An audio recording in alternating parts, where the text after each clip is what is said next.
Magandang gabi mga ka-mercenary, shoutout nga pala sa'yo, Ascal9411, salamat po. Salamat po sa inyong lahat mga solid na sumusuporta sa channel na ito. Ang nakaraan, si Mariel na kumagat sa bitag ng ating bida ay karagdagang buenas na lamang sa kanyang totoong plano, dahil ang target talaga nito sa pagpunta sa Cardania ay walang iba kundi si Rosalyn, ang anak ng malakas na pamilya sa buong Luthania Kingdom na kalaban ni Duke Delphine. Pagpapatuloy, walang anumang emosyon na mababasa sa mukha ng gwardya habang sumusunod sa karaniwang proseso. Ang boses niya'y tila de makina, walang kabuhay-buhay.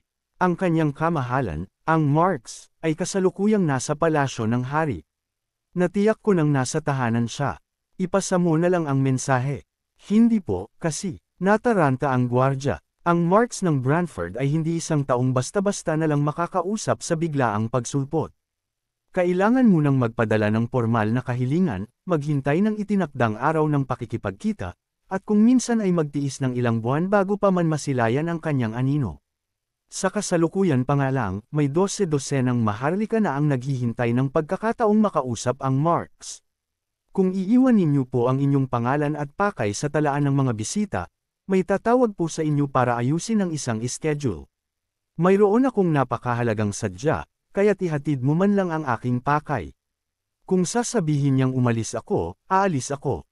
Hindi po. Nako, isang malalim na buntong hininga ang pinakawalan ng gwardya, pilit na pinipigilan ang inis. Tinanong na lamang niya kung ano ang pakay ng pagbisita.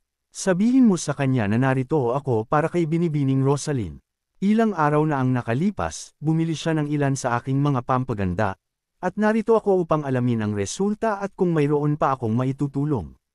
Sa sandaling marinig ang pangalang, Rosalyn, nanigas ang ekspresyon ng gwardya. Tila may isang malamig na hangin ang humaplo sa kanyang batok. Dumating sa punto na desperadong naghanap ang pamilya ng Marks ng lahat ng uri ng gamot at produktong pampaganda upang malunasan ang karamdaman sa balat ni Rosalyn. Dahil dito, maraming nabulag ng kasakiman ang dumating, umaasang swertehin. Nag-alok sila ng mga hindi pa nasusubukang lunas at pamamaraan, o di kaya'y nagbenta ng mga pekeng produkto. Sa bawat pagkakataon, tinanggap lahat ni Rosalyn ang mga ito na may kislap ng pag-asa sa kanyang mga mata. Ngunit walang isa man sa mga iyon ang gumana. Kadalasan ay lalo pang lumalala ang kanyang kalagayan, at may mga pagkakataong muntik na siyang mamatay dahil sa pagkalason. At hinding-hindi pinatawad ng Marks ng Branford ang mga nagtangkang linlangan ng kanyang anak. Dahil alam ito, ang tanging nakikita ng gwardya kay Ghislaine ay isang taong kusang sumusuong sa sarili niyang kamatayan. Maingat na nagsalita ang gwardya. Naiintindihan ko po ang inyong intensyon, pero, sumuko na lang po kayo. Kung hindi kayo mag-iingat, mapupugutan kayo ng ulo. Ayos lang sa akin yan, kaya't ihatid mo na ang mensahe. Sa akin po hindi ayos. Kapag basta-basta ko kayong pinapasok, mamamatay din ako. Baka sa paghahatid pa lang ng mensahe ay patayin na ako. Nagmamakaawang pakiusap ng gwardya, na may luha ng namumuo sa gilid ng kanyang mga mata. Nang makita ni Ghislaine ang gwardya na nakatayo roon, mariing nakapikit sa matigas na pagtanggi, napakamot na lang siya ng husto sa kanyang ulo. Kung ganoon, tawagin mo na lang ang mayordomo. Sabihin mong dumating ang taong nagbenta ng mga pampaganda ilang araw na ang nakalipas. Kahit hindi ko man makausap ang Marks, tiyak na makakausap ko ang mayordomo, hindi ba? Kasi po, iyan mo na, giit ni Ghislaine, walang balak magpatinag. Kapag umalis na, ang Marks sa kanyang tahanan, mahihirapan na siyang matagpuan sa loob ng ilang araw. Ngayong narito siya, walang kasiguraduhan kung kailan ulit darating ang ganitong pagkakataon. Sa huli, dahil sa pangungulit ni Ghislaine, walang nagawa ang gwardya kundi tawagin ang mayordomo. Lumapit ang mayordomo kay Ghislaine na may parehong malamig at walang emosyon na pag-uugali tulad noong una silang magkita. Ano ang sadya mo rito? Nasubukan niyo na ba ang mga pampaganda? Kumusta? Wala itong naitulong. Hindi nagulat si Ghislaine. Tumanggo lang siya. Tama, di ba? Pinag-aralan ko ng kaunti, at para magamot ang karamdaman ng binibining anak ng Marks, mukhang kailangan natin ng ibang pamamaraan bukod sa mga pampaganda lang. Ibang pamamaraan, kamo, hindi ito isang bagay na dapat pag-usapan dito. Kailangan kong direktang makausap ang Marks. Habang nakakross ang mga braso at bahagyang nakatagilid ang tayo, isang tusong ngiti ang sumilay sa mga labi ni Ghislaine. Ipasa mo agad ang mensaheng ito sa Marks. Sabihin mong gusto ko siyang makita, at ito na ang huling pagkakataon para malunasan ang problema ng kanyang anak. Kung tatanggihan pa rin niya, aba, wala na akong magagawa. Pero sino kaya sa tingin mo ang mas malaki ang mawawala? Nag-atubili sandali ang mayordomo bago magbigay ng babala. Kung nagpapanggap ka lang, maaaring mapanganib iyan. Ang Marks ay hindi nagpapakita ng awa kahit pa sa isang maharlika. Kumunot ang noo ni Ghislaine, halatang naiinis. Hindi ba't panalo kayo sa anumang mangyari? Ihatid mo na lang ang mensahe. Huwag kang magsisi sa huli. Bagamat medyo bastos ang kanyang pananalita para sa isang maharlika, may kakaibang kumpiyansa sa kanyang kilos. Ito ang nagpatinag sa paninindigan ng mayordomo. Kahit na walang gaanong epekto ang mga pampaganda kay Rosalyn, gawa naman ito ng isang taong umani ng mataas na papuri mula sa ibang mga maharlika.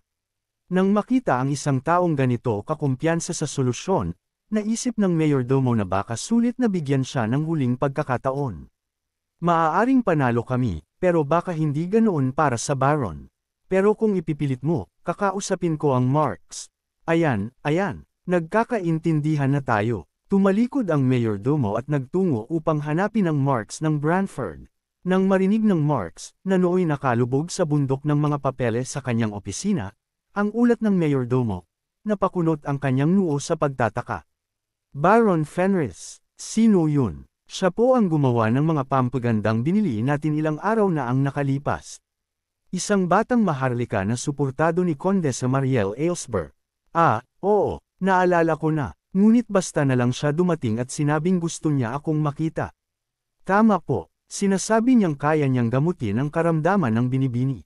Nanliit ang mga mata ng Marks ng Branford. Napakapangahas na nilalang. Sino siya sa akala niya para basta na lang sumugod dito ng walang paunang abiso at hilinging makipagkita sa akin? Tila mas ikinagalit ng Marks ang kawalang galang ng biglaang pagbisita kaysa sa posibilidad ng tulong para sa kanyang anak. Akala ba ng taong ito ay isang parke ang kanyang tahanan na pwedeng pasukin ng walang appointment? Ito ay isang direktang hamon sa kapangyarihan ng Marks. Paalisin mo siya, linawin mong hindi na siya dapat pang bumalik dito. Sa kabila ng matigas na paninindigan ng Marks, marahan pa ring sinubukan siyang kumbansihin ng mayordomo. Mukha po siyang isang maharlika na kararating lang mula sa probinsya, kaya't baka hindi pa niya lubos na nauunawaan ang katayuan ng mahal na Marks. Ngunit dahil sa tindi ng kanyang kumpiyansa, baka naman po hindi masamang subukan siyang bigyan ng isang pagkakataon. Saglit na kumunat ang noo ng Marks ng Branford, ngunit hindi siya sumabog sa galit. Isang nakakabinging katahimikan ang namayani sa silid, habang tinitimbang niya ang pagiging pangahas ng dayo laban sa kakarampot na pag-asang natitira para sa kanyang minamahal na anak. Kung ang mayordomong matapat na nagsilbi sa kanya sa loob ng napakaraming taon ay ganito nakat hindi magsalita, tiyak na may mabigat itong dahilan. Nang mapansin ng mayordomo ang pag-aatubili ng Marks, mas lalo niyang idiniin ang kanyang punto. Kamakailan po, lalong lumalala ang kalagayan ng binibini. Marami pong usap-usapan dito tungkol sa bisa ng mga pampaganda ni Baron Fenris. Kung iisipin po natin na ang isang maharlikang personal na lumikha ng gayong mga produkto ay maaaring may kakaibang pamamaraan, marahil ay sulit na pakinggan siya. Isang blankong ekspresyon ang gumuhit sa mukha ng Marks ng Branford nang siya'y magtanong. Mahalaga pa ba yan? Hindi naman sa tuluyan ng sumuko ang Marks mula pa sa simula. Sinubukan niya ang lahat, ginamit pa ang kapangyarihan ng pamilyang Branford, ngunit walang naging pagbabago sa kalagayan ni Rosalyn. Bilang kanyang ama, nakakaramdam siya ng awa, ngunit hindi siya labis na nababahala. Sa huli, ang kanyang anak ay nakatadhanang mamuhay bilang asawa ng isang pinuno ng marangal na pamilya. Tiyak na magiging mahirap, ngunit ang hindi pagkakasipat sa sikat ng araw ay hindi isang bagay na sa tingin niya'y lubos na makakaapekto sa buhay nito. Ang isang payapang tahanan ay magbibigay daan sa inyo na mas makapag-focus sa mga panlabas na usapin, hindi po ba, Marks? Kung kasinungalingan lang pala ang lahat, maaari ninyo siyang parusahan sa oras na iyon. Nang muling magsalita ang mayordomo, isang bahagyang ngiti ang sumilay sa mga labi ng Marks. Kung ipapapugot ko ang kanyang ulo, malulungkot si Mariel. Mauunawaan po iyon ng kondesa. Kung mabaigo siya, nangangahulugan itong nagsinungaling siya sa inyo, Marx. Kailanman ay hindi pinatawad ng Marx ang sinumang nagsinungaling sa kanya o humamon sa kanyang kapangyarihan. Kahit pa nasa ilalim ito ng proteksyon ni Mariel, walang pagtatangi. Gaano man kalakas ang impluwensya ng kondesa, hindi ito sapat upang maabot ang isang Marx ng Branford. Papasukin mo siya, kakausapin ko siya at ako ang magpapasya kung pauuwiin ko siya. At dalhan mo ako ng karagdagang impormasyon tungkol kay Baron Fenris. Opo, masusunod. Hindi nagtagal, bumukas ng maluwag ang mga pinto ng mansyon ng Branford. Nagulat ang mga gwardyang nagmamanman kay Ghislaine. Bihirang-bihira para sa Marx na tumanggap ng isang taong basta na lang sumusulpot ng walang paunang abiso. Tumango si Ghislaine, na para bang ito na ang inaasahan niyang mangyari, at buong kumpiyansang pumasok sa loob. Nakaupo ang Marx ng Branford sa punong silya, nakatitig kay Ghislaine na may malamig na ekspresyon. Sa isang tonong puno ng panunuya, siya ay nagsalita. Isipin mo nga namang ang lalaking sentro ng lahat ng usap-usapan ngayon ay personal pang darating dito. Kung gayon, nais mong tulungan ang aking anak. Si Ghislaine, na hindi mahilig sa mga formalidad, ay direktang sumagot. Opo, naniniwala akong makakatulong ako sa binibini. Kahanga-hanga ang iyong kumpiyansa, ngunit paano kita pagkakatiwalaan sa aking anak? Hindi niyo po ba narinig mula sa mayordomo? Nagamot ko na dati ang walang hanggang parusa. Hindi ako tulad ng mga karaniwang manlolokong nakita ninyo hanggang ngayon. Dahan-daang kinuha ng Marx ng Branford ang isang dokumentong nasa tabi niya at binasa ito. Oo, may mga tsismis tungkol sa isang pari sa Raypole na gumagawa ng ganyang mga pahayag. Ngunit walang ebidensya na ikaw ang may gawa niyon. Gaya ng inaasahan sa pamilyang Branford. Binabantayan nila maging ang mga malalayong lupain, naisip ni Ghislaine. Hindi pa tapos magsalita ang Marx. Isang basagulero mula sa Hilaga, isang espadang bihasang nagkukulong sa kanyang silid, isang notorious na sinungaling, kasama ng isang hanggal, isang timpal ng kawalan ng tiwala sa sarili, isang baliw. Pagkakatiwalaan mo ba ang isang taong may ganyang mga palayaw? Palihim na napasenggal si Ghislaine, at ibinaba ang kanyang ulo upang hindi makita ang kanyang ekspresyon. Napakadetalyado naman nilang itinala ang lahat. Anuman ang sabihin ng mga tao, si Ghislaine ay isa pa ring direktang tagapagmana ng isang kamahalan. Natural lamang na may mga impormasyong nakalap tungkol sa kanya, kahit nakasama pa ang mga negatibong reputasyon, impormasyon pa rin ang mga iyon. Dahil sa takot na makitaan ng kahinaan, mabilis niyang inayos ang kanyang ekspresyon at muling itinaas ang kanyang ulo upang harapin ang Marx. Narinig ko na kahit ang mga pari ay hindi nagamot ang sakit ng binibini. Aba, hindi naman kasi lahat ay kaya ng banal na kapangyarihan. Casual mong sinasabi ang mga salitang iyan, mga salitang ikagugulat ng mga pari sa templo. Samandal ang Marx ng Branford sa kanyang upuan, isang bakas ng interes ang mababanaag sa kanyang mukha. Hindi mo pa man lang nakikita ang anak ko. Paano mong masasabing alam mo ang kanyang mga sintomas at kaya mo siyang tulungan? Hindi pa ba sapat ang mga tsismis na kumakalat? Hayaan ninyo akong subukan. Hindi ito magtatagal. Isang tuyong tawa ang pinakawalan ng Marx ng Branford, ipinatong ang kanyang baba sa isang kamay habang nagsasalita.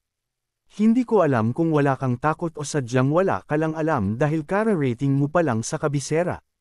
Kung ganyan ka magsalita, ipagpalagay ko na handa kang itaya ang iyong buhay.